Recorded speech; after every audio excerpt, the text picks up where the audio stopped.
We begin with the latest battle over security and staffing at the northern border. Homeland Security is looking to cut border protection jobs in northern New York and move them to the southern border. Customs and Border Protection has an air branch that operates out of the former Air Force Base in Plattsburgh. Its helicopter is used for patrolling the U.S.-Canadian border and often will also assist local law enforcement with searches from the air, like this drug bust this week across the lake in Vermont and the manhunt for a bank robber a year ago in Plattsburgh. New York Congressman Bill Owens says the air unit has been targeted for cutbacks over the next few years. Earlier this week, Owens received word as many as 25 workers could be reassigned within 90 days. Turns out it was a miscommunication. CBP plans to reassign 5 workers by the end of this year and then more over the next few years.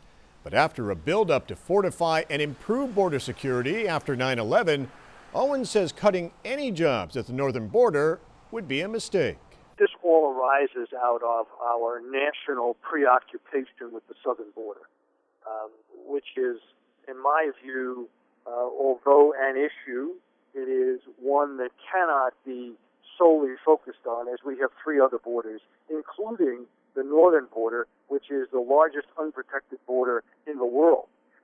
So very important that we keep CPB capacity up to strength so that they can do the appropriate levels of surveillance.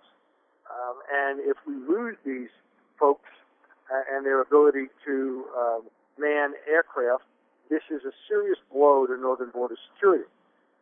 It's also clearly a blow locally to our economy. These are well-paid jobs, and the loss of these individuals is very, very problematic. And critics, including Gary Douglas with the Chamber of Commerce, says the move is short-sighted.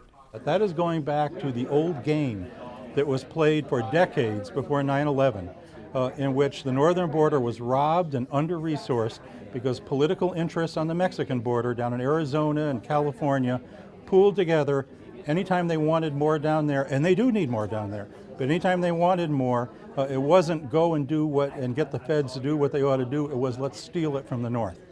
The stealing has to be over. They do need more help in the south. Do your job down there, U.S. government. Provide the resources you need to do that, but don't do it by robbing us here in the northern border. Owens says he and New York Senator Chuck Schumer are pushing back and working to convince Homeland Security to reconsider.